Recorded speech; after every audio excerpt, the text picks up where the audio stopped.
ಹೇಳ್ಯಾರ ನಾನೇ ಹೇಳ್ಬೇಕ ಮಕ್ಕಳಿಗೆ ಮತ್ತೆ ಯಾರು ಹೇಳಕ್ ಸಾಧ್ಯ ಇಲ್ಲ. ಹಿಡಿದು ಹೊಡಿಬೇಕು ಅವ್ರನ್ನ ಮೆಟ್ ಹೊಡೆದ್ರು ಕಡಿಮೆನೇ ಐತಿ.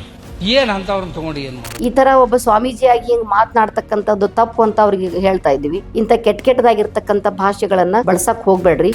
ಈಗ ಒಂದು ಸನ್ಯಾಸಿಗಳ ಗ್ಯಾಂಗ್ ಕರ್ನಾಟಕನಾಗ ತಿರುಗಾಡಕತ್ತೈತಿ.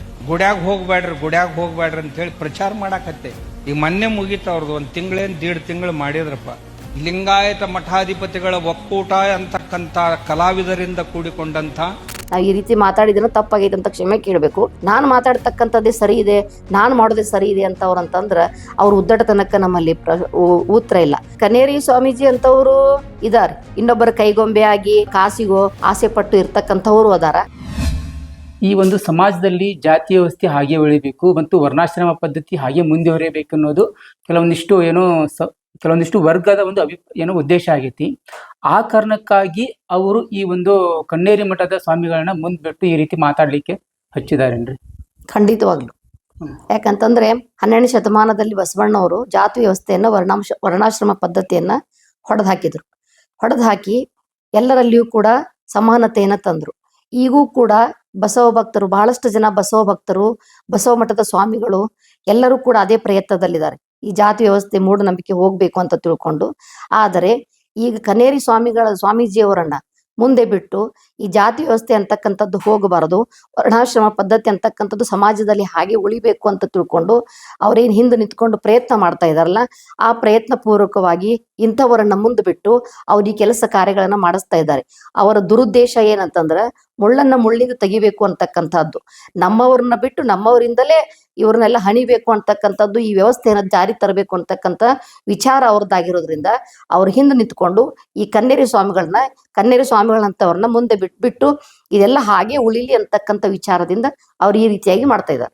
ಬಸವನಗೌಡ ಯತ್ನಾಳ್ ಅವ್ರು ಹೇಳಿದಾರ ಅಂತ ಏನ್ ಹೇಳಿದಾರೆ ಅಂದ್ರೆ, ಅವರು ಲಿಂಗಾಯತ ಧರ್ಮವನ್ನ ಬಸವನವ್ರು ಸ್ಥಾಪನೆ ಮಾಡಿಲ್ಲ ಅಂತ ಹೇಳ್ತಾ ಇದ್ದಾರೆ. ಬಸವನಗೌಡ ಯತ್ನಾಳ್ ಅವರು ಲಿಂಗಾಯತ ಧರ್ಮವನ್ನ ಸ್ಥಾಪನೆ ಮಾಡಿಲ್ಲ ಅಂತ ಹೇಳೋಕೆ ಅವ್ರಿಗೆ ಬಹಳಷ್ಟು ಅಧ್ಯಯನದ ಕೊರತೆ ಅದ. ಹಾಗಾಗಿ ಅವರು ಕೂಡ ಒಬ್ಬ ಲಿಂಗಾಯತರಾಗಿ ನಾವ್ ಎಲ್ಲಿದ್ದೀವಿ, ನಾವ್ ಯಾವ ಧರ್ಮದಿಂದ ಬಂದಿದೀವಿ, ನಾವ್ ಯಾರು ಅಂತಕ್ಕಂತ ಅವ್ರಿಗೆ ಅರಿವು ಅಂತಕ್ಕಂಥದ್ದೇ ಇಲ್ಲ. ತನ್ನ ಹೆಸರು ಸ್ವತಃ ಬಸವನಗೌಡ ಅಂತ ಇಟ್ಕೊಂಡು ತಾನೊಬ್ಬ ಲಿಂಗಾಯತ ಮನೆತನದಲ್ಲಿ ಹುಟ್ಟಿರ್ತಕ್ಕಂಥವನು ಬಸವಣ್ಣವ್ರ ಬಗ್ಗೆ ಅವಾಚ್ಯ ಶಬ್ದಗಳನ್ನ ಬಳಸಿ ಮಾತನಾಡ್ತಾರೆ. ಮತ್ತ ಅಷ್ಟೇ ಅಲ್ಲದೆ ಅವ್ರು ಲಿಂಗಾಯತ ಧರ್ಮ ಸ್ಥಾಪನೆಯೇ ಮಾಡಿಲ್ಲ ಅಂತ ಹೇಳ್ತಾರೆ. ಇದಕ್ಕೆ ಅವ್ರು ಏನ್ ಪುರಾವೆಗಳನ್ನು ಕೊಡ್ತಾರೆ, ಏನ್ ಸಾಕ್ಷಿಗಳನ್ನು ಕೊಡ್ತಾರೆ? ನನ್ನ ಫೇವರೇಟ್ ನಂದಿನಿ ಚೀಸ್. ಈಗ ಎಲ್ಲರ ಫೇವರೇಟ್ ನಂದಿನಿ ಚೀಸ್. ಎಷ್ಟೋ ಶರಣರ ಒಂದು ವಚನಗಳದಾವ್, ಬಸವಣ್ಣವರ ಲಿಂಗಾಯತ ಧರ್ಮ ಸ್ಥಾಪನೆ ಮಾಡಿದಾರೆ ಅನ್ನೋದಕ್ಕೆ ನಾವು ಬೇಕಾದ್ರೆ ಸಾಕ್ಷಿ ಪುರಾವೆಗಳನ್ನು ಕೊಡ್ತೀವಿ. ಹಂಗೆ ಲಿಂಗಾಯತ ಧರ್ಮ ಬಸವಣ್ಣವ್ರು ಸ್ಥಾಪನೆನೇ ಮಾಡಿಲ್ಲ ಅಂತ ತಿಳ್ಕೊಂಡು ಬರೀ ಯಾವುದೋ ಒಂದು ಮೀಡಿಯಾದಲ್ಲಿ ನಿಂತು ಎಲ್ಲ ಸಭೆಯೊಳಗೆ ನಿಂತು ಮಾತಾಡೋದಲ್ಲ. ನಮ್ಮಂತವ್ರನ್ನೆಲ್ಲ ಕರೆದು ಅವ್ರು ಕುಂಡ್ರಿಸಿ ಚರ್ಚೆ ಮಾಡ್ಬೇಕು. ಲಿಂಗಾಯತ ಧರ್ಮ ಕೊಟ್ಟಿಲ್ಲ ಅಂತ ತಿಳ್ಕೊಂಡು ಅವರು ಸಾಕ್ಷಿ ಪುರಾವೆಗಳನ್ನು ಕೊಡ್ಲಿ. ನಾವು ಲಿಂಗಾಯತ ಧರ್ಮ ಬಸವಣ್ಣವರೇ ಮಾಡ್ಯಾರ ಅಂತ ತಿಳ್ಕೊಂಡು ನಾವು ಸಾಕ್ಷಿ ಪುರಾವೆಗಳನ್ನು ಕೊಡ್ತೀವಿ. ಅಕಸ್ಮಾತ್ ಅವ್ರಿಗೆ ಪುರಾವೆ ಮಾಡಕ್ ಆಗ್ಲಿಲ್ಲ ಅಂತಂದ್ರೆ ಅವ್ರೇನದಾರಲ್ಲ ಕ್ಷಮೆ ಕೇಳ್ಬೇಕು, ಅವ್ರ ಸ್ಥಾನ ಬಿಟ್ಟು ದೂರ ಹೋಗ್ಬೇಕು. ಅವ್ರು ಇವಾಗ ಈ ಕರ್ನಾಟಕ ರಾಜ್ಯದಲ್ಲಿ ಲಿಂಗಾಯತ ಸಮುದಾಯ ಅತಿ ದೊಡ್ಡ ಸಂಖ್ಯೆಯಲ್ಲಿದೆ. ಇವಾಗ ಕನ್ನೇರಿ ಶ್ರೀಗಳು ಕೇವಲ ಅದನ್ನ ಹೇಳಿದ್ದು ಮಠಾಧೀಶರಿಗೆ ಮಾತ್ರವಲ್ಲ, ಆ ಪದವನ್ನ ಇಡೀ ಲಿಂಗಾಯತ ಸಮುದಾಯದ ತಾಯಂದ್ರಿಗೆ ಆ ಒಂದು ಪದವನ್ನ ಬಳಕೆ ಮಾಡಿದಾಗಿದೆ. ಆದ್ರೂ ಕೂಡ ಇಷ್ಟು ಸಂಖ್ಯೆಯಲ್ಲಿ ಇದ್ರು ಕೂಡ ಲಿಂಗಾಯತ ಯಾಕೆ ದೊಡ್ಡ ಮಟ್ಟದಲ್ಲಿ ಹೋರಾಟ ಕೇಳ್ತಾ ಇದ್ದಾರೆ ಅವರು? ನಮ್ಮ ಒಕ್ಕೂಟದವರು ಮೊನ್ನೆ ಬೆಂಗಳೂರಲ್ಲೆಲ್ಲ ಪ್ರೆಸ್ ಮೀಟ್ ಮಾಡಿದ್ರು. ಮತ್ತೆ ಅಲ್ಲಲ್ಲೇ ಪ್ರತಿಭಟನೆಗಳು ನಡೀತಾ ಇದ್ದಾವೆ. ಯಾಕಂದ್ರೆ ಬಹಳಷ್ಟು ಲಿಂಗಾಯತರಂದ್ರೆ ಮೌಢ್ಯದೊಳಗದಾರ, ಮುಗ್ಧರದಾರ. ಬಹಳಷ್ಟು ಜನ ಅವರು ಜ್ಞಾನಿಗಳಿಲ್ಲ. ಹಂಗಾಗಿ ಬಹಳ ಜನರಿಗೆ ಬಸವ ತತ್ವವನ್ನು ಅವ್ರು ಅರ್ಥಕೊಂಡಿಲ್ಲ, ಬಸವ ತತ್ವವನ್ನು ತಿಳ್ಕೊಂಡಿಲ್ಲ. ಯಾರ್ಯಾರು ಚೆನ್ನಾಗಿ ಬಸವ ತತ್ವವನ್ನು ತಿಳ್ಕೊಂಡಾರಲ್ಲ ಅವರೆಲ್ಲರೂ ಕೂಡ ಪ್ರತಿಭಟನೆಗಳಿದಾರ. ಯಾರು ಬಸವ ತತ್ವವನ್ನು ಅರ್ಥ ಮಾಡ್ಕೊಂಡಿಲ್ಲಲ್ಲ, ಹಿಂಗಾಗಿ ಅವ್ರನ್ನು ಪ್ರತಿಭಟನೆಯಲ್ಲಿ ಇಳಿದಿಲ್ಲ. ಹಂಗಾಗಿ ಇವ್ರು ಏನ್ ಮಾಡ್ತಾ ಇದಾರೆ, ಯಾರ್ಯಾರು ಮೌಢ್ಯರದಾರಲ್ಲ ಆ ಮೌಢ್ಯರ ತಲೆ ಒಳಗ ಇದನ್ನೆಲ್ಲ ತುಂಬಬೇಕು ಅಂತ ತಿಳ್ಕೊಂಡು ಇವ್ರು ಪ್ರಯತ್ನ ಮಾಡ್ತಾ ಇದಾರೆ. ಅದೇ ಹೇಳಿದ್ರು ಕನ್ನೇರಿ ಸ್ವಾಮೀಜಿ ಅವರು, ಎಷ್ಟು ಜನ ಅದಾರ ಪ್ರತಿಭಟನೆಗೆ? ಅಲ್ಲಿ 10 ಜನ ಅದಾರ, ಇಲ್ಲ 50 ಜನ ಅದಾರ, ಇಲ್ಲ ಇಂಥವೆಲ್ಲ ಅವ್ರು ಹೇಳಿದ್ರು. ಆದ್ರೆ ಎಲ್ಲೆಲ್ಲಿ ಎಷ್ಟೆಷ್ಟು ಜಾಗೃತಿ ಆಗೈತಿ, ಎಷ್ಟೆಷ್ಟು ಪ್ರತಿಭಟನೆಗೆ ಇಳಿತಾ ಇದ್ದಾರೆ ಅಂತಕ್ಕಂಥದ್ದು ಮುಖ್ಯ ಅಲ್ಲ, ಯಾರೆಷ್ಟು ಕಟ್ಟ ಬಸವ ತತ್ವದಿಂದ ಇದಾರೆ ಅಂತಕ್ಕಂಥದ್ದು ಮುಖ್ಯ. ಹಂಗಾಗಿ ಎಲ್ಲೆಲ್ಲಿ ತತ್ವದವ್ರು ಅದಾರಲ್ಲ ಅಲ್ಲೆಲ್ಲವೂ ಕೂಡ ಪ್ರತಿಭಟನೆಗೆ ಇಳಿದಾರೆ, ಇನ್ನೂ ಮಾಡ್ತಾ ಇದ್ದಾರೆ, ಇನ್ನೂ ಮಾಡ್ತಾರೆ. ನಮ್ಮ ರಾಜ್ಯದಲ್ಲಿ ಕೇವಲ ಕನ್ನೇರಿ ಮಠದ ಸ್ವಾಮಿಗಳಲ್ಲ, ಅಂತವ್ರು ಬಹಳಷ್ಟು ಸಂಖ್ಯೆಯೊಳಗ ನಮ್ಮ ರಾಜ್ಯದೊಳಗೆ ಅದಾರ, ಎಲ್ಲಾ ಕಡೆನೂ ಅದಾರ. ಈ ಬಸವ ತತ್ವವನ್ನ ವಿರೋಧಿಸೋರು ಇದಾರ. ಮತ್ತೊಳ್ಳಿ ಕೆಲವೊಂದು ಸಂದರ್ಭದೊಳಗ ಬಸವಣ್ಣವರನ್ನ ತಮ್ಮ ಕೆಲಸ ಕಾರ್ಯಗಳಿಗೆ ಉಪಯೋಗಿಸುವಂತವ್ರು ಅದಾರ. ಅಂತವ್ರಿಗೆಲ್ಲ ಏನ್ ಹೇಳ್ತೀರಿ ನೀವು? ಈ ಕನೇರಿ ಸ್ವಾಮೀಜಿ ಅಂತವ್ರು ಇದಾರೆ. ಅವರು ಕೂಡ ಇನ್ನೊಬ್ಬರ ಕೈಗೊಂಬೆ ಆಗಿ ಅವರು ಕೊಡ್ತಕ್ಕಂತ ಒಂದು ಸ್ಥಾನಕ್ಕೋ ಅಥವಾ ಕಾಸಿಗೋ ಆಸೆ ಪಟ್ಟು ಇರ್ತಕ್ಕಂಥವ್ರು ಅದಾರ.